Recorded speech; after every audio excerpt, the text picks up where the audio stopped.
Hello everyone, कैसे हैं आप लोग? I hope all are doing well और अपनी सेहत का आप ध्यान रख रहे होंगे। सेहत सबसे इम्पोर्टेंट पार्ट है अभी लाइफ का। आप सेहत हैं, आपकी अच्छी सेहतमंद हैं आप, तो आप अच्छा कर सकते हैं। तो आप सिर्फ और सिर्फ अभी सेहत पर ध्यान दें और सेहत के साथ पढ़ाई पर, ठीक है? दोनों को साइमल्टेनियसली चलाएं, ठीक?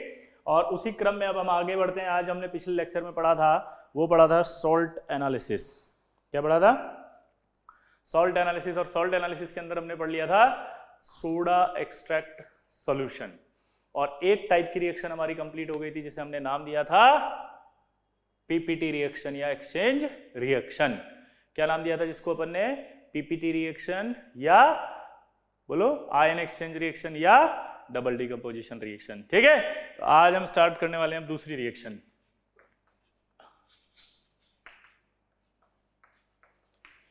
Redox reaction. ये बहुत ज्यादा इंपॉर्टेंट है क्योंकि इस रिएक्शन में जितने भी पार्ट आएंगे वो सारे के सारे सॉल्ट के अंदर भी आ जाएंगे और सॉल्ट के अंदर आने के साथ साथ वो पी ब्लॉक में भी आएंगे। तो जितने भी आपको यहां पढ़ाया जाएगा वो सब पी ब्लॉक में भी यूटिलाइज होता है। जितना भी यहां पढ़ाया जा रहा है वो सब सॉल्ट के अंदर भी यूटिलाइज होता है। दोबारा बोलो, जितना भी यहां पढ़ा रहे हैं वो सब सॉल्ट में भी यूटिलाइज होगा और पी ब्लॉक में भी होगा। अब रेडॉक्स रिएक्शन जब हम पढ़ते हैं तो हमारे मन में एक ख्याल आता है कि यार ये MnSO4 हो गया, ये जिंक हो गया, ये ZnSO4 हो गया और ये आपका Mn बन गया। रेडॉक्स रिएक्शन एक ऐसी रिएक्शन को कहते हैं जिसमें ऑक्सीडेशन और रिडक्शन दोनों होता है। क्या बोला जल्दी बताओ? रेडॉक्स रिएक्शन एक ऐसी रिएक्शन को कहते हैं जिसमें ऑक्सीडेशन और रिडक्शन दोनों होता है। क्या बोला जल्दी बताओ? रेडॉक्स रिएक्शन उसे कहते हैं जिसमें ऑक्सीडेशन रिडक्शन दोनों होता है। तो अब ऑक्सीडेशन रिडक्शन दोनों होता है तो देखो यहाँ पर आपका +2 है और ये 0 आ गया। ये 0 आ गया तो क्या हुआ इसका? रिडक्शन। ये 0 है, ये +2 आ गया तो ये क्या हो गया इसका? ऑक्सीडेशन। क्लियर आया ना? पक्का? तो अब आप देख सकते हो ये इसका क्या हुआ? रिडक्शन। और ये इसका क्या हुआ? ऑक्सीडेशन। क्लियर आया ना? सिंपल। अब एक और रिएक्शन देखो, CuSO4 + Zn arrow, Cu + ZnSO4 आ गया। यहां देखो आप, ये +2, ये आपका +2, ये 0 हो गया, ये 0, ये 0 से +2 गया, ये +2 से 0 आया, यानी ये क्या हुआ? रिडक्शन। ये क्या हुआ? ऑक्सीडेशन। क्लियर? तो ये आपका रिडक्शन आ गया और ये आपका ऑक्सीडेशन आ गया, ठीक? इसी तरह से अगर उल्टी रिएक्शन कर दें, ZnSO4 + कॉपर, अब क्या करें? CuSO4 + zinc. अगर आप ध्यान दें तो ये +2 हो गया, ये आपका 0 आ गया, ये क्या हुआ इसका? रिडक्शन। ये 0 और ये आ गया +2 तो ये क्या हुआ इसका? ऑक्सीडेशन। क्लियर? तो ये आपकी एक रेडॉक्स रिएक्शन कहते हैं जिसमें हमने कहा है कि ऑक्सीडेशन होगा और रिडक्शन होगा। ये आपकी रेडॉक्स रिएक्शन होगी जिसके अंदर ऑक्सीडेशन रिडक्शन होगा। ये आपकी रेडॉक्स रिएक्शन होगी जिसके अंदर ऑक्सीडेशन रिडक्शन होगा। क्लियर? लेकिन अब एक इंटरेस्टिंग बात ये है कि ये वाली रेडॉक्स नहीं होती है। इंटरेस्टिंग बात ये है कि ये वाली नहीं होती और ये इंटरेस्टिंग बात है कि ये वाली होती है। अब ये फंस गए। अब आप बोलो ये क्या बदतमीजी है? ये कौन सा थ्योरी है जो आप हमें पढ़ा रहे हो? क्यों इस रिएक्शन के नाम पे हमें बुड़बक बना रहे हो? ये कैसे पता चल गया साला आपको कि नहीं हो रही है? हमें कैसे पता चलेगा? दुनिया का सबसे बड़ा डाउट विद्यार्थियों का, हमें कैसे पता चलेगा? तो अब हमें कैसे पता चलेगा वो देखते हैं।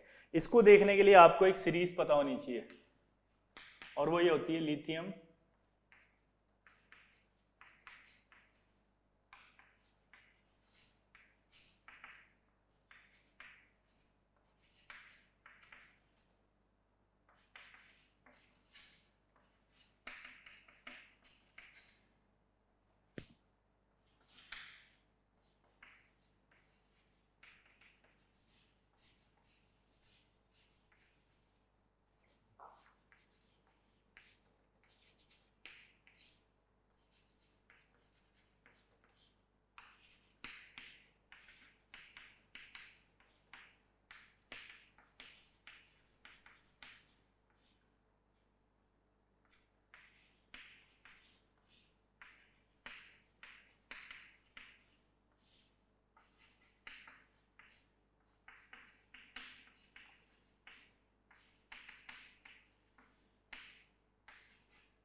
इस रिएक्शन को समझने के लिए आपको ये सीरीज याद करनी है, और ये सीरीज अगर याद हो गई तो आपको मैं बहुत सारे रिएक्शन ऐसे टिप्स पे याद करवा दूंगा। अब इस सीरीज को याद करने के लिए हमें जाना पड़ेगा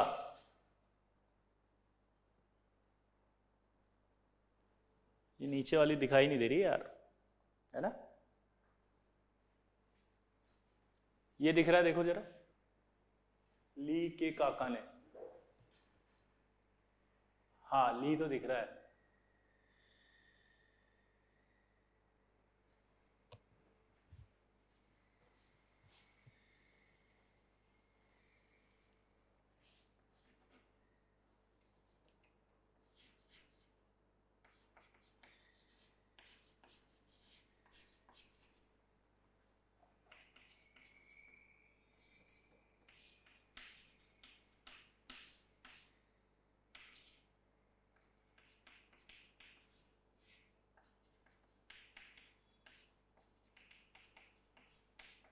अब दिख रहा है क्या? हाँ अभी क्लियर दिख रहा है, यस। चलो इधर देखो, तो हमने क्या कहा, ये सीरीज आपको याद करनी है, और इस सीरीज को याद करने के लिए हमें सबसे पहले चलना पड़ेगा ऑस्ट्रेलिया, और ऑस्ट्रेलिया के अंदर हमारा जो है वो ब्रेटली है, नाम तो सुना होगा, ब्रेटली फास्ट बॉलर। उस ब्रेटली की शादी की बात चल रही है। जब शादी की बात चलती होती है तो जनरली दहेज मांगा जाता है, और उस दहेज के अंदर मांगना के लिए हम हमारे बुजुर्ग रिलेटिव्स को भेज देते हैं। जो बुजुर्ग होते हैं वो चले जाते हैं, ठीक है, और वो बहुत स्टाइल से मांगते हैं, आप जो भी दे रहे हैं हमें नहीं दे रहे, सब कुछ आपकी बेटी का है, सब कुछ उसी का रहेगा।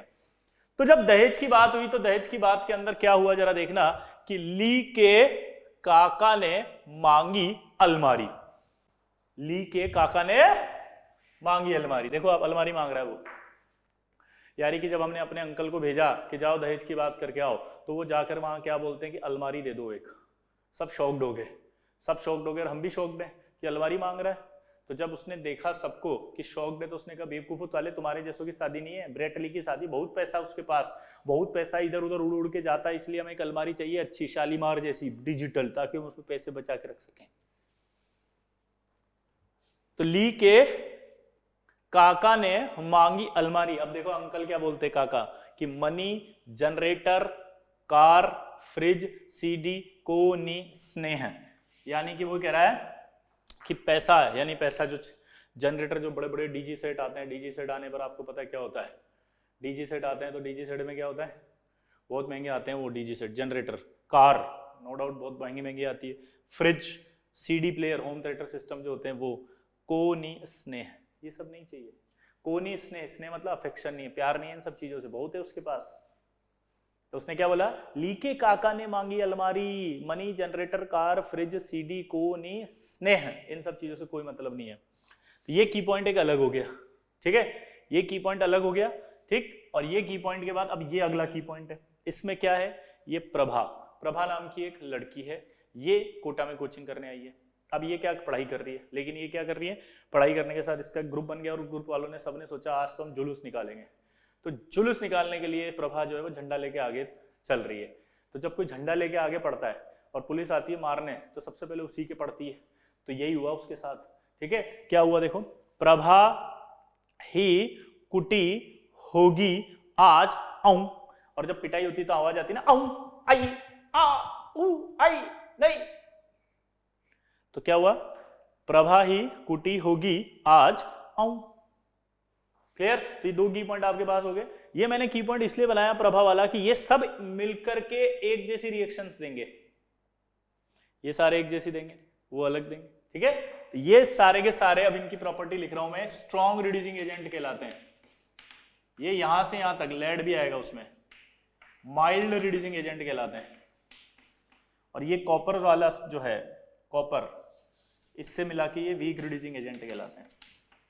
हाइड्रोजन एक रेस्पेक्ट होता है, हाइड्रोजन के रेस्पेक्ट में रिड्यूसिंग पावर चेक की जाती है, इसलिए हाइड्रोजन को हमने नहीं लिखा। और हाइड्रोजन एक स्ट्रॉन्ग रिड्यूसिंग एजेंट होता है। हाइड्रोजन को हमेशा किसमें लेना है, स्ट्रॉन्ग रिड्यूसिंग एजेंट। ये तो रेस्पेक्ट है, इसलिए इसको कुछ नहीं लिख रहे हम यहाँ पे। मेटल्स के लिए लिखा है देखो सारे, ठीक है। तो आपको ये पता चल गया कि ये सारे स्ट्रॉन्ग रिड्यूसिंग एजेंट है, ये माइल्ड है और ये वीक है। मैंने आपके लिए इसी तरह से की पॉइंट बनाया है कि आप देखो ऊपर याद रहेगा, तो ली के काका ने मांगी अलमारी, money, generator, car, fridge, CD कौन, इसने, इसमें आप क्लियर बोलो, ली के काका ने मांगी अलमारी, ये स्ट्रॉन्ग रिड्यूसिंग एजेंट हो गए। फिर आया money, generator, car, fridge, CD को नी स्नेह, मैंने यहां रोक दिया, पता है क्यों? क्योंकि यहां तक सारे एलिमेंट एक जैसी रिएक्शन देंगे, ये वाला जो लेड होता है वो इनकी तरह रिएक्शन देगा। ये भी बताऊंगा क्यों है, सब बात की बात है, इसलिए की पॉइंट ऐसा बनाया है। ठीक, तो ये आपकी कहलाती है इलेक्ट्रोकेमिकल सीरीज। ये क्या कहलाती है बताओ? Electrochemical series. और ये इलेक्ट्रोकेमिकल सीरीज में अगर हम ऊपर जाते हैं तो ऑक्सीडेशन पोटेंशियल बढ़ता है, ठीक है। और अगर हम डाउन द सीरीज आते हैं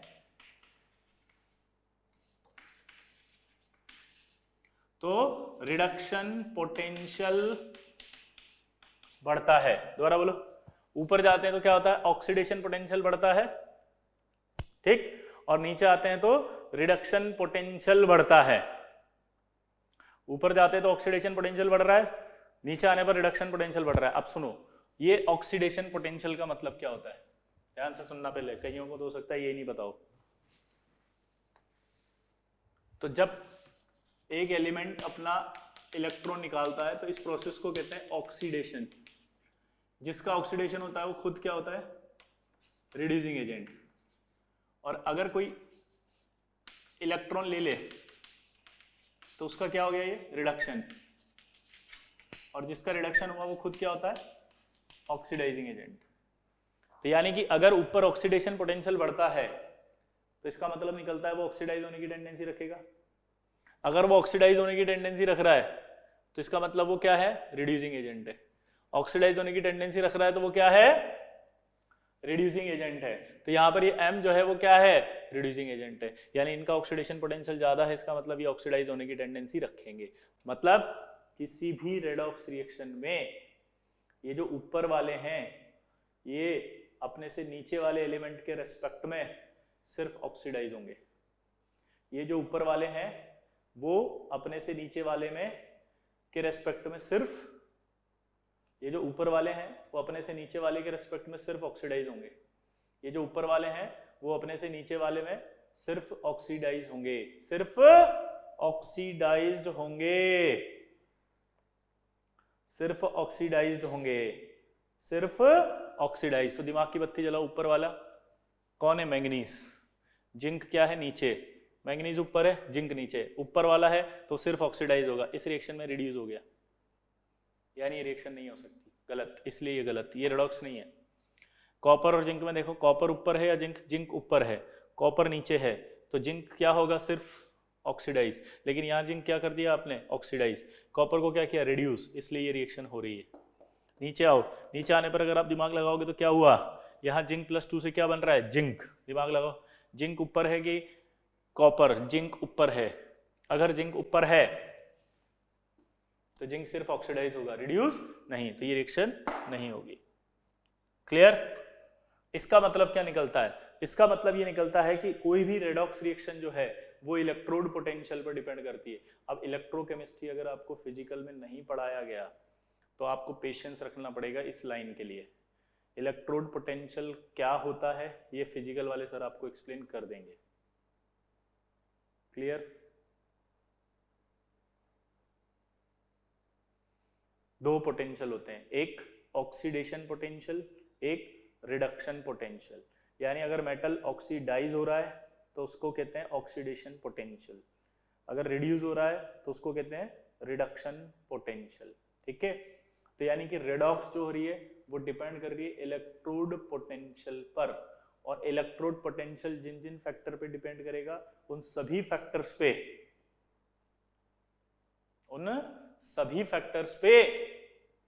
हमारा रेडॉक्स डिपेंड करेगा, उन सभी फैक्टर्स पे हमारा रेडॉक्स डिपेंड करेगा। क्या बोला जल्दी बताओ?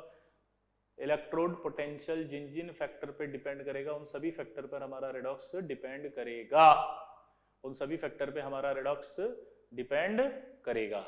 क्लियर सबको? अब ये इलेक्ट्रोड पोटेंशियल क्या होता है, अगर आप यहां पर डाउट में आ गए तो ये आपको फिजिकल में बताएंगे। मैं आपको थोड़ा सा हिंट दे देता हूं, ठीक है, कि जब भी कभी किसी रॉड को, ये से रॉड है मेटल की, इसको उसी के एक्वा सॉल्यूशन में डाल देते हैं और डालने के बाद हम उसका सेल बना देते हैं, तो ये अगर आपका क्या कर रहा है, इलेक्ट्रॉन लूज, तो इसका ऑक्सीडेशन हो गया, और अगर इलेक्ट्रॉन ले रहा है तो रिडक्शन हो गया। इस तरह से पोटेंशियल को निकाला जाता है। ठीक है, ये मैंने बहुत छोटा सा बताया ऐसे ही, सर आपको डिटेल में बताएंगे। और वहाँ हाइड्रोजन वाला केस भी आपको समझ में आ जाएगा, क्योंकि इसी के रेस्पेक्ट में निकाला जाता है सब कुछ, ठीक है। ये मैं नहीं बताऊंगा, ये तो पूरी इलेक्ट्रोकेमिस्ट्री खुल जाएगी। अभी आपको कुछ नहीं समझ में आया, और इतना अगर नहीं भी समझ में आया तो कोई टेंशन नहीं है, आपने को ये सब नहीं समझना था, हमें सिर्फ एक लाइन समझनी थी, वो ये कि रेडॉक्स रिएक्शन जो होगी वो कैसे होगी। यहाँ इस सीरीज में जो ऊपर होगा वो ऑक्सीडाइज होगा और जो नीचे होगा वो रिड्यूस होगा, तो रेडॉक्स बोलना है वरना नहीं बोलना, बस इतना समझ में आ गया। अब ये ऊपर और नीचे है या नहीं है इसका पता लगाने के लिए की पॉइंट दे दिया मैंने आपको। क्या की पॉइंट दिया? ली के काका ने मांगी अलमारी, money generator car fridge CD कोनी स्नेह, प्रभा ही कुटी होगी आज आऊं। ली के काका ने मांगी अलमारी, money generator car fridge CD कोनी स्नेह, प्रभा ही कुटी होगी आज आऊं। ठीक है, यहां तक क्लियर हो गया सबको? तो अब हमें समझ में आ गया कि रेडॉक्स रिएक्शन जो होती है वो डिपेंड करती है इलेक्ट्रोड पोटेंशियल पे। अब इलेक्ट्रोड पोटेंशियल किस किस चीज पे डिपेंड करता है वो बताता हूं।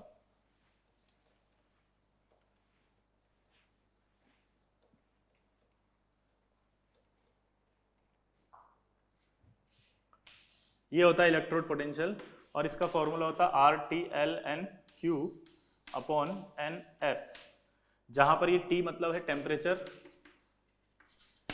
Q मतलब है concentration of oxidising agent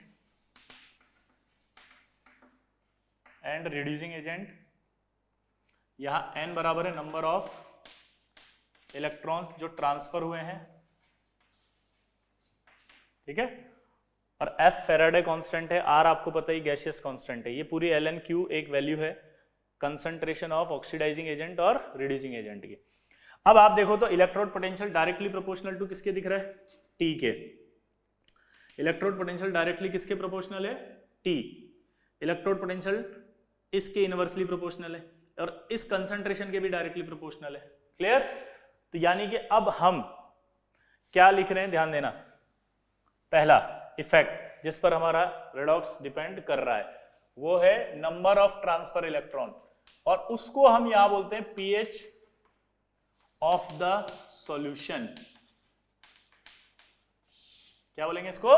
pH of the solution. अब pH ऑफ द सॉल्यूशन कैसे देख रहे हैं वो देखना पहले।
देखो यहां पर अगर हम बात करें तो MnO4 माइनस एक आयन होता है, और उस आयन का कलर जो होता है वो पिंक या पर्पल कलर होता है, ठीक है। अब ये MnO4 माइनस आयन है, ये पिंक या पर्पल कलर है। अगर इसको एसिडिक मीडियम में डाल दें तो ये एसिडिक मीडियम में कन्वर्ट हो जाता है किसमें? Mn+2 में। अब यहां देखोगे आप तो ये क्या है? +7। इस आयन का नाम होता है परमैग्नेट आयन। इस आयन का नाम होता है मैग्नेट आयन। दोबारा बोलो, इसका नाम क्या है? परमैग्नेट। इसका नाम क्या है? मैग्नेट। तो अगर आप ध्यान से देखें तो यहां पर चेंज हुआ कि नहीं हुआ? 5 का चेंज आया। यहां देखोगे तो कितने का? 1 का चेंज आया। यहां +4 है तो यहां कितने का चेंज आया? 3 का चेंज आया। तो अगर इस हिसाब से अपन बात करें तो इस हिसाब से बात करने पर, बोलो, इस हिसाब से बात करने पर यहां पर आप +7 से कितने का चेंज लाए? 5 का। यहां से यहां तक कितने का लाए? 1 का। यहां से कितने का लाए? 4 का। तो आप देखो अगर मैं मीडियम का pH बदल रहा हूं तो number of transferring electron change हो रहे नहीं हो रहे? यहाँ 7 था प्लस, वहां कितना आ गया प्लस 2, यानी नंबर ऑफ इलेक्ट्रॉन 5 आए नहीं आए इस मीडियम में कहीं ना कहीं से, तो n की वैल्यू आएगी 5, तो इलेक्ट्रोड पोटेंशियल के चेंज हो गया। मीडियम ये रखोगे तो n की वैल्यू आएगी कितनी 1, तो मीडियम में n की वैल्यू 1 रखोगे तो इलेक्ट्रोड पोटेंशियल बदलेगा, ये वैल्यू 3 आएगी, n की वैल्यू 3 रखोगे तो इलेक्ट्रोड पोटेंशियल बदलेगा फॉर्मूले में। तो कहीं ना कहीं हमारा इलेक्ट्रोड पोटेंशियल डिपेंड कर रहा है पीएच ऑफ द सॉल्यूशन पर, चेंज होता जा रहा है ना मीडियम से, ठीक। अब आपको करना क्या है, आपको ये वाले ऑब्जर्वेशंस लर्न करनी पड़ेगी। पहली ऑब्जर्वेशन है कि अगर MnO4 माइनस, जिसका खुद का कलर आपको याद होना चाहिए पिंक या पर्पल कलर है, तो MnO4 माइनस आपका पिंक या पर्पल कलर होता है, और पिंक या पर्पल कलर होने के बाद एसिडिक मीडियम अगर लेते हैं तो एसिडिक मीडियम के अंदर वो Mn+2 में चला जाता है, जिसका खुद का कलर क्या है लाइट पिंक, और उस लाइट पिंक वाले की जो ऑब्जर्वेशन है वो कलरलेस दिखती है, लाइट पिंक वाले की जो ऑब्जर्वेशन है वो कलरलेस दिखाई देती है। अब देखो अगर आप ऐसे देखोगे ना तो आपको क्या दिखेगा, वो कलरलेस, लेकिन जब आप ऐसे देखोगे अंदर से तो लाइट पिंक दिखाई देगा, ठीक है, क्योंकि ये आपका पूरा तरह से पिंक है। अब पिंक अगर मान लो अचानक से लाइट पिंक हो जाए बहुत, तो आप अपनी ऑब्जर्वेशन क्या बोलोगे, कलरलेस जैसा ही बोलोगे ना, हो गया, क्योंकि आप इतना ध्यान से थोड़ी देखोगे उसको कि यार बिल्कुल लाइट पिंक हो गया ये। अगर आपसे बोले स्ट्रॉन्ग बेसिक मीडियम में ये किस में कन्वर्ट होगा, तो आप बोलोगे मैग्नेट आयन में, और कलर क्या होगा ग्रीन। और अगर लाइट बेसिक या न्यूट्रल बोल दे तो MnO2 ब्राउन। आपको पता है बेयर्स रिएजेंट पढ़ाया होगा सर ने ऑर्गेनिक में, 1% एल्कलाइन के MnO4 सॉल्यूशन, तो 1% एल्कलाइन होगा तो लाइट बेसिक हो गया या ऑलमोस्ट न्यूट्रल ही हो गया। एल्कलाइन सॉल्यूशन में जो MnO4 माइनस है तो वो किस में जाएगा, MnO2, ब्राउन कलर आता है वहां पे। तो बेयर्स रिएजेंट होता है 1% एल्कलाइन सॉल्यूशन ऑफ KMnO4, तो ऑब्जर्वेशन आपकी MnO2 की ब्राउन आ गई। अभी तक क्या पढ़ा, पहले तो ये समझे हम रेडॉक्स रिएक्शन, आपको कैसे पढ़ना है इसको। पहला अपन ने ये समझा कि जो रेडॉक्स रिएक्शन होती है वो ऐसे ही सिंपल लिख दो अगर आप, और उस रिएक्शन में ऑक्सीडेशन और रिडक्शन हो रहा हो तो वो रेडॉक्स नहीं है। उसके लिए आपको ये सीरीज पता होनी चाहिए जो मैंने लिखी थी। इस सीरीज का एक रूल है कि जो ऊपर है उसका ऑक्सीडेशन पोटेंशियल ज्यादा है, इसलिए अगर आप रेडॉक्स रिएक्शन करवाना चाहते हैं तो ये एलिमेंट ऑक्सीडाइज होना चाहिए और इस सीरीज का जो नीचे एलिमेंट है वो रिड्यूस होना चाहिए, तभी रिएक्शन होगी। बस इतना सा समझा था अपन ने वहां पे। फिर हमने पढ़ा कि ये रेडॉक्स रिएक्शन डिपेंड करती है किस पर, इलेक्ट्रोड पोटेंशियल पर, क्योंकि पोटेंशियल से ही तो आंसर आ रहा है कि जिसका ऑक्सीडेशन पोटेंशियल ज्यादा है वो ऑक्सीडाइज होगा, जिसका रिडक्शन पोटेंशियल ज्यादा है वो रिड्यूस होगा। तो रेडॉक्स रिएक्शन डिपेंड करती है इलेक्ट्रोड पोटेंशियल पर। अब इलेक्ट्रोड पोटेंशियल जो है वो जिन जिन चीजों पर डिपेंड करता है उन सभी चीजों पर हमारा रेडॉक्स डिपेंड कर रहा है। तो पहला हमने लिखा उसमें pH of the solution. PH of the solution पर डिपेंड कैसे कर रहा है, वो नंबर ऑफ ट्रांसफरिंग इलेक्ट्रॉन बदल रहे हैं, ठीक है। अब सवाल आया कि क्या हो रहा है, तो ये ऑब्जर्वेशन आपको याद होनी चाहिए। अब हमेशा हमारे क्वालिटेटिव एनालिसिस में ऑब्जर्वेशन का इंपॉर्टेंट रोल आएगा कि MnO4 माइनस अगर एसिडिक मीडियम में हो तो क्या ऑब्जर्वेशन है, कलरलेस या लाइट पिंक। और अगर बोले वो आपसे कि आप जो है वो स्ट्रॉन्ग बेसिक के अंदर कौन सी है, तो ग्रीन, और अगर बोले आपसे कि न्यूट्रल में कौन सी है, तो ब्राउन। क्लियर?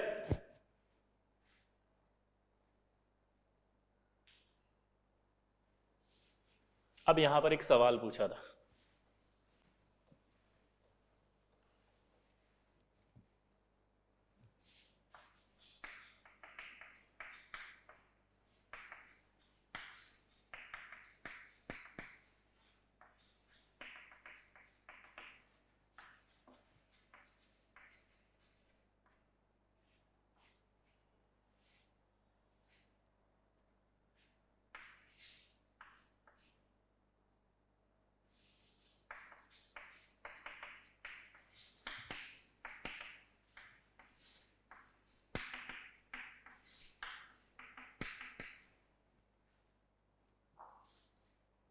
बताओ आंसर बताओ फटाफट, चलो।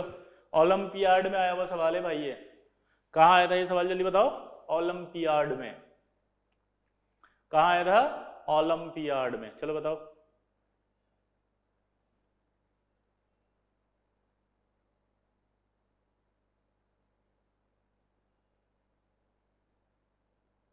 सिंपल है, Mn+2 आंसर है। अभी तो बताया था कलरलेस होता है, आया ना, गलत, नो ना ला ला ला ला, क्योंकि आप कोऑर्डिनेशन पढ़कर आए हैं। कोऑर्डिनेशन में बताया था D1 से लेके D9 तक कलरफुल होते हैं, एक को छोड़ के Fe F6, 3 माइनस, वो कलरलेस था बस।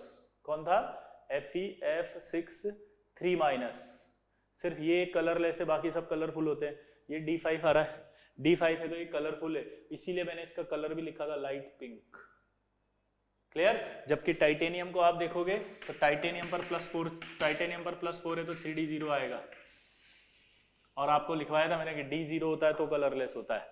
ठीक है, तो D0 D10 कलरलेस होते हैं, इसलिए आंसर ये जाएगा titanium +4। It is a olympiad question, important सवाल था, आया था ये, और ये गलत हुआ था कई बच्चों से, लेकिन अपने बच्चों ने सही किया था, क्योंकि मैं ऐसा का ऐसा ही सवाल कराता हूँ, सिंपल सेम ही रिपीट हो गया। और लाइट पिंक इसलिए लिखवाता हूं क्योंकि ये डाउट क्रिएट करता है हमेशा, तो आप दिमाग में रखें ऑब्जर्वेशन कलरलेस थी, एक्चुअल कलर तो क्या है उसका? Light pink. तो Mn+2 is not a colourless cation, it is a light pink colour cation. Clear? Observation जो है वो कलरलेस है। क्या बोला मैंने? ऑब्जर्वेशन जो आ रही है वो कलरलेस है।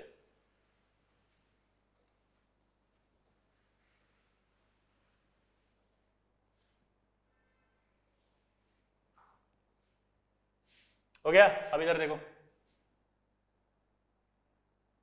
ये आपके पास आया तो ये आपका हो गया pH ऑफ द सॉल्यूशन। दूसरा टेम्परेचर, इफेक्ट ऑफ टेम्परेचर। अब इफेक्ट ऑफ टेम्परेचर के लिए पहले आपको ये समझना पड़ेगा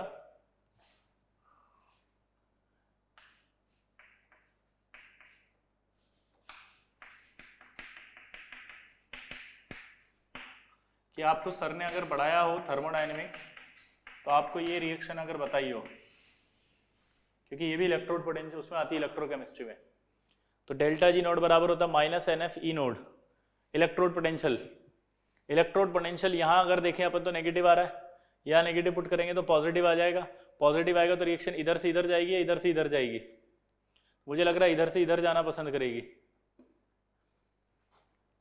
पक्का? लिथियम क्या है? अच्छा रिड्यूसिंग एजेंट है,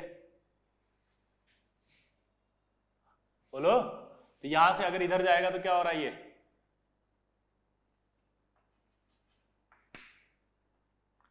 तो किधर से किधर जाना पसंद करेगी? इधर से इधर, सॉरी, है ना। इसको यहां पुट किया तो ये प्लस आ गया, प्लस आने का मतलब क्या हो गया? रिएक्शन उल्टी जानी, यानी यहां से यहां जाना पसंद करेगी, यानी यहां से यहां जा रहा है, इसका मतलब लिथियम अच्छा रिड्यूसिंग एजेंट होगा। लेकिन लिथियम प्लस से लिथियम आना पसंद थोड़ी करेगी।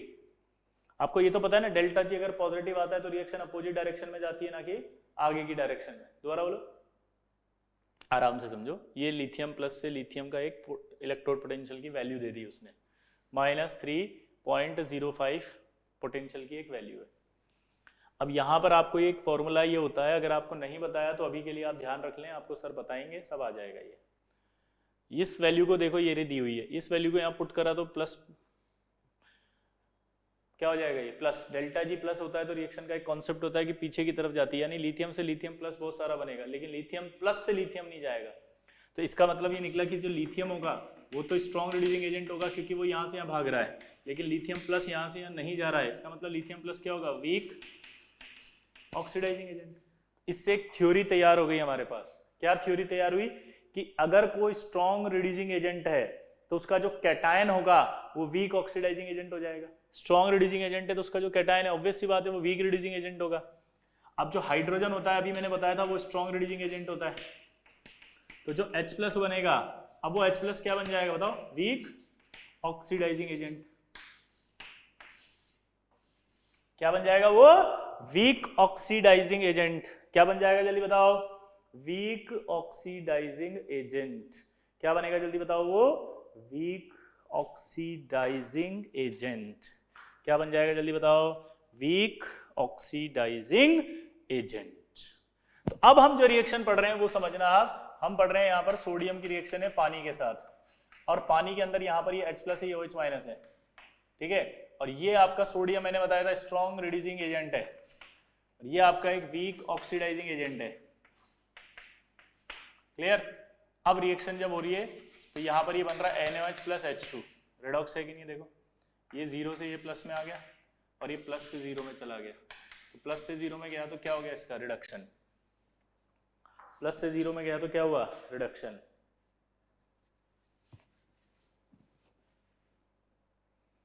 प्लस से 0 में गया तो क्या हुआ? इसका रिडक्शन। और ये Na 0 से क्या आ गया? Na+, ये रिडॉक्स रिएक्शन हो गई। ठीक है। अब टेम्परेचर का रूल क्या है जरा सुनना। जैसे ही मैंने सोडियम की जगह मैग्नीशियम लिया तो रिएक्शन नहीं हो रही है। पूछो क्यों? मैग्नीशियम क्या हुआ, स्ट्रॉन्ग, सोडियम और मैग्नीशियम में कंपेयर करो तो मैग्नीशियम थोड़ा वीक हो गया। ये थोड़ा सा क्या हो गया, वीक। क्या हो गया, वीक। क्यों हो गया, उसका रीजन समझना। क्यों वीक हुआ? क्योंकि वो इलेक्ट्रोकेमिकल सीरीज में सोडियम के नीचे आ रहा है। क्यों वीक हुआ बताओ? क्योंकि वो इलेक्ट्रोकेमिकल सीरीज में सोडियम के नीचे आ रहा है। ठीक है, अब ध्यान से सुनना। अपन ने पढ़ा था इलेक्ट्रोड पोटेंशियल पर रेडॉक्स डिपेंड करती है, और फॉर्मूला लिखा था जब मैंने, तो electrode potential directly proportional to बताया था टेम्परेचर। ठीक है, इसका मतलब अगर आप किसी का टेम्परेचर बढ़ाते हो, अगर आप किसी का टेम्परेचर बढ़ाते हो तो टेम्परेचर बढ़ाने पर इलेक्ट्रोड पोटेंशियल बढ़ जाएगा। तो यहां पर इसका पावर कम हो गया। ठीक है, तो आपने इसका पावर बढ़ाया, ये वीक ऑक्सीडाइजिंग एजेंट था, आपने इसको पानी को बॉईल कर दिया, वार्म कर दिया पानी को अगर वार्म किया तो इसकी पावर बढ़ गई, इसकी पावर बढ़ गई, इसलिए इसके साथ रेडॉक्स कर लिया, और रेडॉक्स करके आपने मैग्नीशियम हाइड्रोक्साइड प्लस H2 बना दिया। इसलिए रिएक्शन वार्म वाटर से करता है मैग्नीशियम। क्यों? क्योंकि उसका पावर कम है, इसलिए हमें रिएक्शन कराने के लिए क्या देनी पड़ती है, बोलो, हीट, वार्म करना पड़ता है। अब यहां पर अगर मान लीजिए मैग्नीशियम वार्म पे कर रहा है, तो क्या जिंक कोल्ड वाटर से रिएक्शन कर सकता है क्या? कोल्ड वाटर मतलब नॉर्मल वाटर? नो। क्यों? क्योंकि जब मैग्नीशियम ही वार्म वाटर से कर रहा है भाई, तो जिंक कैसे कर सकता है? जिंक तो और नीचे आ रहा है। जिंक तो कह रहा है भैया जो ये मेरे जो बड़े बड़े बॉस लोग हैं यही नहीं कर रहे तो साला हम का चीज है ना, हम तो बहुत तुच्छ हैं, हम नहीं कर सकते कोल्ड वाटर से, हमारा बॉस ही साला मैग्नीशियम किससे कर रहा है, वार्म वाटर से, तो हम कहाँ कोल्ड वाटर से करेंगे? भाई कोल्ड वाटर का मतलब टैप वाटर होता है, कोल्ड वाटर का मतलब फ्रिज वाला वाटर नहीं होता निकाल के, पहले ही दिमाग रखना। जहां भी हम कोल्ड वाटर यूज करेंगे इसका मतलब नॉर्मल वाटर, टैप वाटर, यानी कि बिना हीट किया हुआ वाटर, यानी कि बिना हीट किया हुआ वाटर, यानी कि बिना हीट किया हुआ वाटर। यस, तो ये कोल्ड पे नहीं करेगा। तो अब ये अगर रिएक्शन करेगा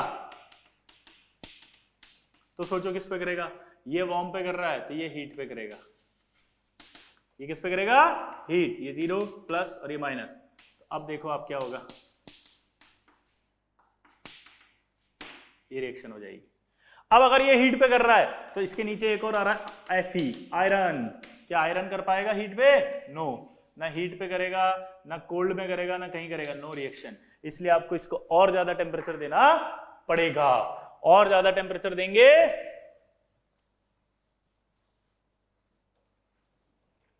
तो स्टीम होती है यार, Fe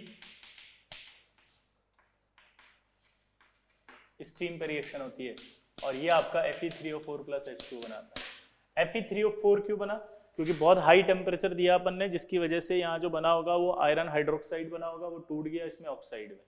ठीक है, हाई टेम्परेचर दे रहे हैं ना स्टीम है, तो बहुत ज्यादा टेम्परेचर दिया आपने, बहुत ज्यादा टेम्परेचर दिया तो वो टूट गया हाइड्रोक्साइड, और वो ऑक्साइड बन जाता है Fe3O4।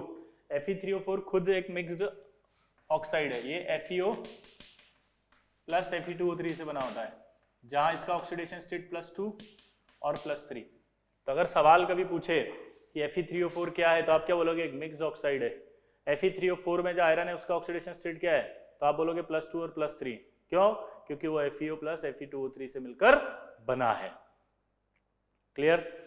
तो ये आपका ये समझ में आ गया। अब मेरे को ये समझ में आ गया कि यार आयरन तक अपने टेम्परेचर को बढ़ाया, किसके टेम्परेचर को? पानी के। किसके टेम्परेचर को बढ़ाया? पानी के। अब इसको थोड़ा सा देसी लैंग्वेज में समझना। मान लो आप जो है वो बैठे हुए अपने रूम के अंदर, आपका एक दोस्त आया और दोस्त ने आकर क्या कहा कि यार मूवी देखने चलें, तो आपने कहा नहीं यार मेरा मन नहीं है, मैं नहीं जा रहा। फील लेना है ना, आप मतलब वो H+ एग्जाम्पल में, और आपका जो फ्रेंड है वो ही एलिमेंट है। ठीक है, तो वो आया, उसने कहा यार चलेगा क्या? उसने कहा मेरा मन नहीं है यार। तो उस दोस्त ने कहा चलना यार, मैं दे दूंगा पैसे, टेंशन मत ले, चल। बोला नहीं यार मन नहीं है यार, अरे मैं दे रहा हूँ ना पैसे, अरे नहीं वो भूख भी लग रही है यार, अबे खिला दूंगा ना, चलना। अब यार पैदल पैदल कौन जाएगा इतनी दूर यार, मैं नहीं जा रहा। बोला साले ऑटो में ले चलूंगा ना कलेक्टर, चलना। तो हम तैयार हो गए, क्योंकि वो हमें मूवी का पैसा भी दे रहा है, खाने का भी दे रहा है वहां पे, और ऑटो में भी लेके चल रहा है, तो बढ़िया है, फोकट में चलो। इसका मतलब वो जो एलिमेंट है वो पावरफुल है, पावरफुल है, इसलिए आपकी सारी रिक्वायरमेंट फुलफिल कर दी, क्योंकि आप बहुत वीक थे, ना आपके पास साले खाने के पैसे थे, ना आपके पास टिकट के पैसे थे, ना आपके पास ऑटो का पैसा था। क्लियर? पर वो पावरफुल था, इसलिए उसने आपकी वो सारी रिक्वायरमेंट पूरी कर दी। ठीक है? अब आया दूसरा फ्रेंड, अगली बार अगले दिन बोला आपसे कि चले मूवी देखने चले। आपने कहा नहीं भाई यार हम नहीं चलेंगे। बोला क्यों? बोला नहीं मन नहीं है। बोला ठीक है चलना यार, पैसे मैं दे दूंगा। बोला नहीं यार अब भूख भी लग रहा है। अरे मैं खिला दूंगा यार, टेंशन क्या ले रहा है, चलना। बोला नहीं यार पैदल पैदल कौन जाए। अब उसने कहा यार देख पैदल पैदल जाना है तो पैदल ही जाना पड़ेगा, क्योंकि मेरे पास इतने ही पैसे हैं अभी, इससे ज्यादा नहीं है। मैं तेरे टिकट के पैसे दे दूंगा और खाने के पैसे दे दूंगा, लेकिन चलना तो या तो तेरे को खुद ही अरेंज करना पड़ेगा अगर ऑटो से चलना है तो इसका मतलब उसने ऑटो जितने पैसे अरेंज किए 10 रुपया, यानी कि वार्म किया उसने अपने आप को। ठीक है, क्योंकि उसे मूवी जाना था, तो वो ठीक है अपने मकान मालिक से जाके ले आया, 10 रुपया दे दीजिए, हमारा किराया आएगा जब हम दे देंगे। मूवी हो गई। अब तीसरा फ्रेंड आया, तीसरे फ्रेंड ने कहा चल मूवी देखने चलेगा। बोला नहीं यार मन नहीं है। कि क्यों? अरे पैसा नहीं है यार। बोला ठीक है हम दे देंगे टिकट का पैसा, काहे टेंशन लेते हो। बोला नहीं यार भूख भी लग रहा है यार, और कहाँ पैदल पैदल जाएंगे। तो बोला देख टिकट का पैसा तो मैं दे दूंगा, लेकिन यार अब बाकी का पैसा तो तेरे को अरेंज करना पड़ेगा।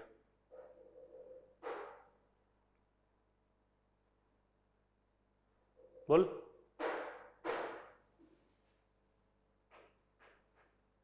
तो सोचता है कि ठीक है एक काम करते हैं, टिकट का तुम दे दो हम अरेंज करते हैं। तो अब अपने मकान मालिक से जाके थोड़ा और पैसा लेकर आया, इस बार ज्यादा लाया, टिकट किसका, खाने का भी लाया और ऑटो का भी लाया।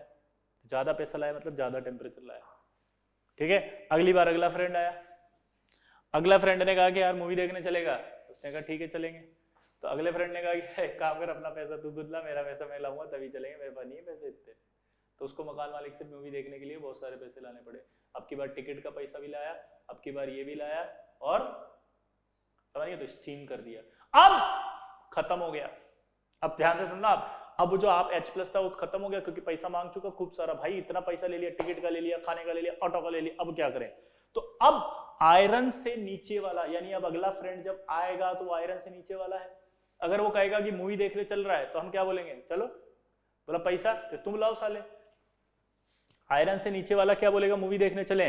तो ध्यान से सुनना, आयरन के नीचे वाला भी क्या बोलेगा, मेरे पास भी पैसे नहीं है। और H+ भी बोलेगा मेरे पास भी पैसे नहीं है। तो मूवी चलेंगे कैसे। तो अब अगर आप ये कहते हो कि जब H+ को कि तू अपने मकान मालिक से ले, तो H+ कह रहा मैं तो ले चुका, जितना लेना था भाई स्टीम, इससे ज्यादा नहीं है मेरे पास, मैं नहीं ले रहा। अगर मूवी देखने चलना है तो अब तू जा अपने मकान मालिक से मांग के ला, और मकान मालिक यहाँ पर टेम्परेचर है। यानी कि आयरन से नीचे वाला एलिमेंट अगर आएगा तो वो रिएक्शन नहीं करेगा हॉट वाटर या कोल्ड वाटर से, क्योंकि आयरन खुद स्टीम पर कर रहा है। तो अगर आयरन से नीचे वाले एलिमेंट की रिएक्शन करवानी है तो उस एलिमेंट का खुद का टेम्परेचर बढ़ाना पड़ेगा खूब सारा, तब जाकर के उसके पास पोटेंशियल बढ़ेगा। और जब उसका पोटेंशियल बढ़ेगा तब वो रिएक्ट करेगा आगे। जब उसका पोटेंशियल बढ़ेगा तब वो आगे रिएक्ट करेगा। जब उसका पोटेंशियल बढ़ेगा तब वो रिएक्ट करेगा। पॉइंट को समझ रहे हो आप। यानी कि अगर मैं आपको ले लूं कोई भी एक नॉन मेटल, आप देखना नॉन मेटल कोई भी होगी तो इलेक्ट्रोकेमिकल सीरीज में वो नीचे ही आएगी। अगर कोई नॉन मेटल है तो वो इलेक्ट्रोकेमिकल सीरीज में सबसे नीचे आएगी, हाँ या ना,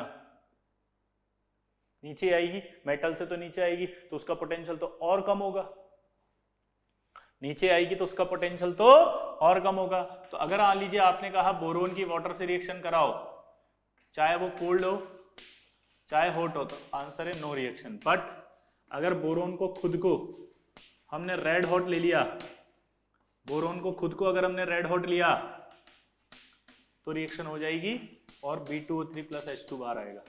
इसी तरह से अगर मैंने सिलिकॉन लिया, नॉन मेटल है ये भी, रिएक्शन होगी तो कब होगी, जब ये रेड हॉट लेंगे और यहाँ पर आपका SiO2 + H2 बनेगा। वरना नॉर्मल कोल्ड वाटर या हॉट वाटर से रिएक्शन ये भी नहीं करेगा। तो ना बोरोन करेगा कोल्ड वाटर से और ना सिलिकॉन करेगा। क्यों नहीं करेगा? क्योंकि आयरन तक ही आपने वाटर का टेम्परेचर बढ़ा लिया, स्टीम बना लिया। ठीक है, हाँ ये हो सकता है कि इसका भी कुछ टेम्परेचर बढ़ाओ, इसका भी कुछ टेम्परेचर बढ़ाओ, तब भी रिएक्शन हो जाएगी वो तो, क्योंकि फिर दोनों ने कुछ कुछ बढ़ा लिया अपना अपना पावर। अभी हम इंडिविजुअली पढ़ रहे थे, पहले हम वाटर का पावर बढ़ा रहे थे, अब हम मेटल के पावर पे आ गए। ठीक है, आपको एक डाउट आएगा कि सर दोनों ही बढ़ा लें, तो बिल्कुल दोनों बढ़ा लेंगे तो रिएक्शन हो जाएगी आराम से।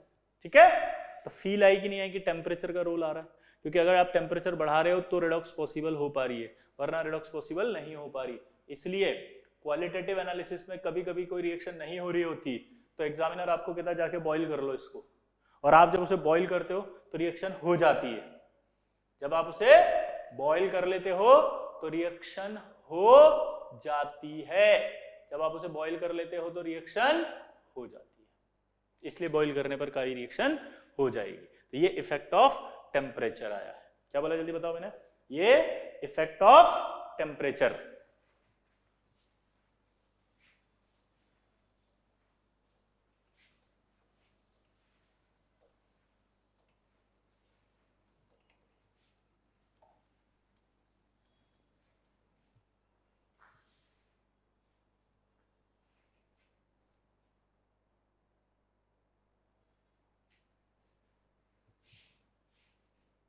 क्लियर? अगला है इफेक्ट ऑफ कंसंट्रेशन।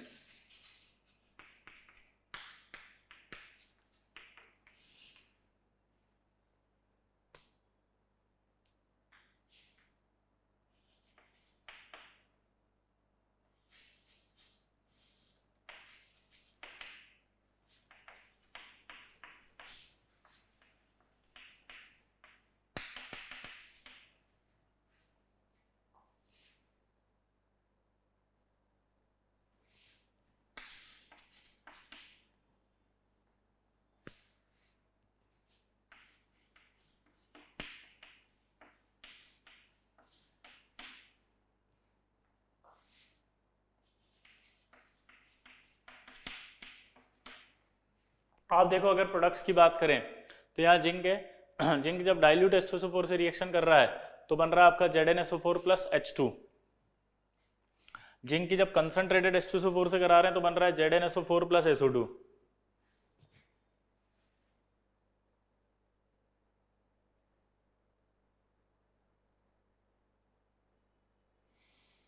कहीं ना कहीं ऐसा नहीं लग रहा ये भी जिंक है, ये भी जिंक है, ये भी H2SO4 है, ये भी H2SO4 है, ये ZnSO4 है, ये ZnSO4 है, लेकिन यहाँ H2 बन रहा है, यहाँ SO2 बन रहा है। तो इसका मतलब सिर्फ एक ही डिफरेंस आ रहा है जिसकी वजह से फर्क आ रहा होगा, वो है कंसंट्रेशन। ये डाइल्यूट और ये कंसंट्रेट है, इसका मतलब फर्क आ रहा है। तो इफेक्ट ऑफ कंसंट्रेशन आया नहीं आया रिएक्शन में? प्रोडक्ट बदल गया ना, कंसंट्रेशन के इफेक्ट की वजह से प्रोडक्ट बदल गया। दोबारा बोलो, कंसंट्रेशन के इफेक्ट की वजह से प्रोडक्ट बदल गया। तो कंसंट्रेशन के इफेक्ट की वजह से प्रोडक्ट बदल गया। अब ये क्यों हुआ वो रीजन समझते हैं। जब हम डाइल्यूट लेते हैं तो पहले आप समझना H2SO4 की कहानी क्या है। अगर हम H2SO4 की कहानी समझें तो देखो आप, H2SO4 में एक H प्लस है और एक सल्फेट है। H2SO4 में क्या है जल्दी बताओ? एक H प्लस है और एक सल्फेट है। अगर आप देखोगे तो H प्लस किस में जा रहा होगा? H2 में। सल्फेट किस में जा रहा होगा? SO2 में। आराम से समझना, H प्लस किस में जा रहा है? H2 में। सल्फेट किस में जा रहा है?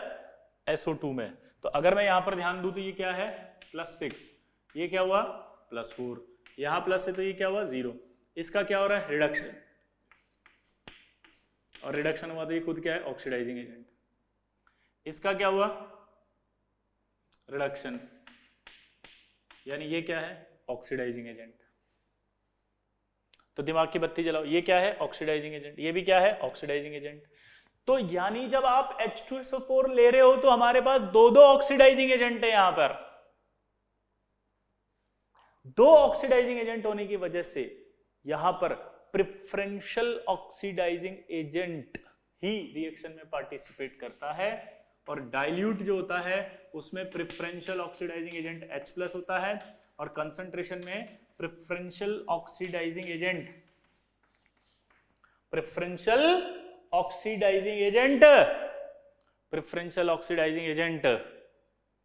वो कंसंट्रेट H2SO4 होता है। प्रेफरेंशियल ऑक्सीडाइजिंग एजेंट वो आपका कंसंट्रेटेड H2SO4 होता है।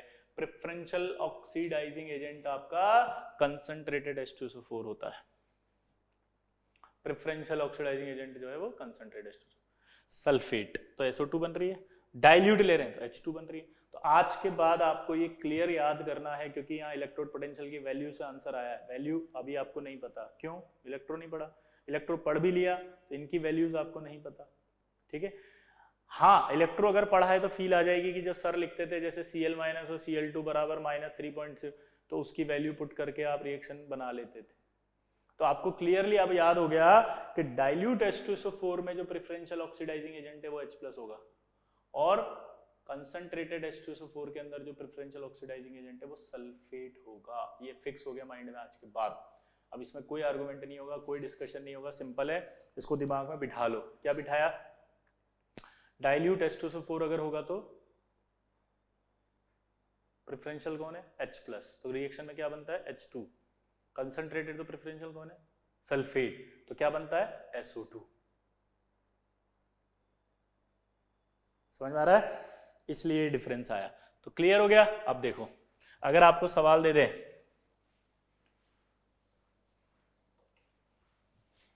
कि डाइल्यूट HCl, अब तो क्लियर कर लेंगे, खटाखट खटाखट आंसर दे देंगे। अगर आपको बोले कि जिंक प्लस डाइल्यूट HCl की रिएक्शन कराओ क्या बनेगा, तो आप क्या बोलोगे? अरे सर अब तो कौन रोकेगा, ZnCl2 प्लस H2। और अगर हम बोले कि कंसंट्रेट से कराओ तो ZnCl2 प्लस Cl2। ये फोड़ दिया, यस। कर सकते नहीं कर सकते? सब बोलो फटाफट। पुनिया जल्दी बताओ, कर सकते हो कि नहीं कर सकते? हाँ तो बोल दिया अगर भाई लोग। अरे कर सकते कि नहीं कर सकते?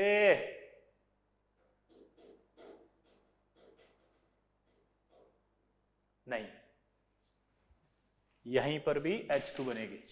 यही आइडिया। सर ये क्या बदतमीजी, ये कौन सी थ्योरी है जो हमें आप पढ़ा रहे हो? क्यों इस कंसंट्रेशन के नाम पे हमें बुड़बक बना रहे हो? सर अभी आपने कहा कंसंट्रेशन में तो ये होगा, अभी आपने कहा कि कंसंट्रेट में ये होगा, अब अचानक क्या हो गया? अभी अभी आप बोल रहे थे कि ऐसा होगा और अचानक क्या हो गया? अब ये कैसे चेंज कर दिया आपने? तो अब देखो,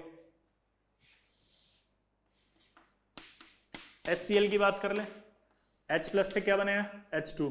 Cl- से क्या बनाया? Cl2। H+ से क्या बना? H2। Cl- से क्या बना? Cl2। ये H+ से H2 गया तो ये क्या है? ऑक्सीडाइजिंग एजेंट, क्योंकि रिडक्शन हुआ है। और ये Cl- से Cl2, ये 0 है। ये क्या हुआ? इसका ऑक्सीडेशन। तो Cl- क्या है? Reducing agent. ये भी क्या था?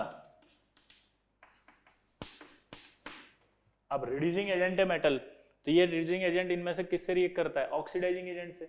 तो ऑक्सीडाइजिंग एजेंट तो कौन है? H+। यहां H+ है तो H2 बना। HCl में फिर देखो, आप ये कंसंट्रेट ले रहे हो तब भी आपका H+ है, तो क्या बना? H2 बना, तो ये H2 बना। यानी कि कंसंट्रेशन का इफेक्ट तभी लगेगा जब दो ऑक्सीडाइजिंग एजेंट आएंगे एसिड में। कंसंट्रेशन का इफेक्ट तभी लगेगा जब दो ऑक्सीडाइजिंग एजेंट आएंगे एसिड में। कंसंट्रेशन का इफेक्ट तभी लगेगा जब दो, जल्दी बोलो, जब दो ऑक्सीडाइजिंग एजेंट आएंगे एसिड में।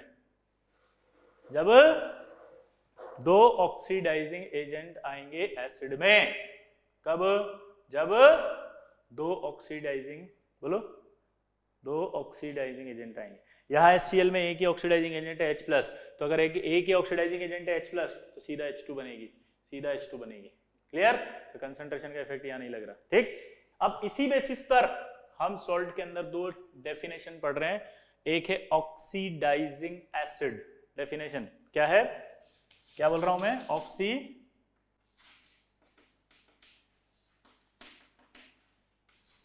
Oxidising acid. Clear? Oxidising acid जो है वो क्या होता है, जरा देखो। ऑक्सीडाइजिंग एसिड वो होता है जो जिसका एनायनिक पार्ट ऑक्सीडाइजिंग एजेंट की तरह बिहेव करता है। क्या बोला, जल्दी बताओ। जिसका एनायनिक पार्ट ऑक्सीडाइजिंग एजेंट की तरह बिहेव करता है। दोबारा से बोलना, क्या बोला मैंने? जिसका एनायनिक पार्ट ऑक्सीडाइजिंग एजेंट की तरह बिहेव करता है। क्या ये ऑक्सीडाइजिंग एसिड है? नहीं। क्यों? क्योंकि इसका एनायनिक पार्ट बिहेव नहीं कर रहा है। कौन कर रहा है? H+। क्या ये ऑक्सीडाइजिंग एजेंट है? नहीं। क्यों? क्योंकि Cl- नहीं कर रहा है, कौन? H+। कंसंट्रेटेड H2SO4 क्या वो ऑक्सीडाइजिंग एजेंट है? हाँ। क्यों? सल्फेट ने पार्टिसिपेट किया था। तो यानी कि एक एग्जांपल तो आ गया मेरे पास, कंसंट्रेटेड H2SO4। बाकी मैं लिख देता हूं, है ना, ये हम अगली क्लास में पढ़ेंगे। कंसंट्रेटेड HNO3 70%,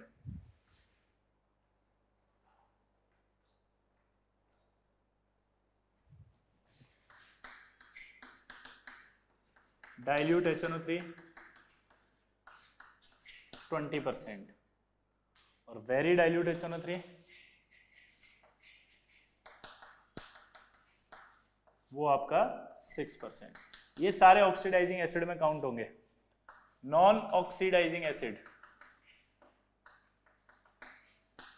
इसकी डेफिनेशन लिखो, acid in which anionic part does not act as a oxidising agent. Acid in which anionic part does not act as a oxidising agent. तो डाइल्यूट HCl में एनायनिक पार्ट ने act नहीं किया, concentrated HCl में भी act नहीं किया था, डाइल्यूट H2SO4 में भी एक्ट नहीं किया था, और एक अभी आप याद रख लेंगे कंसंट्रेटेड H3PO4, ये मैं आगे बता दूंगा, इसने भी रिएक्ट नहीं किया है। तो ये नॉन ऑक्सीडाइजिंग एसिड्स आपको अभी याद रखने पड़ेंगे कि ये 4 होते हैं, इनमें एनायनिक पार्ट नहीं करता है रिएक्शन। अगर एनायनिक पार्ट रिएक्ट नहीं करेगा तो सीधा कौन सी गैस निकलेगी? H2। और इनमें जो पार्टिसिपेट करेंगे तो इनमें कौन कौन सी गैसें निकलेंगी वो हम अगली क्लास में पढ़ेंगे। ठीक है, तो यहां तक की बात अपन ने करी है। अब इसका एक की पॉइंट बना लेते हैं। क्या की पॉइंट है जरा देखना।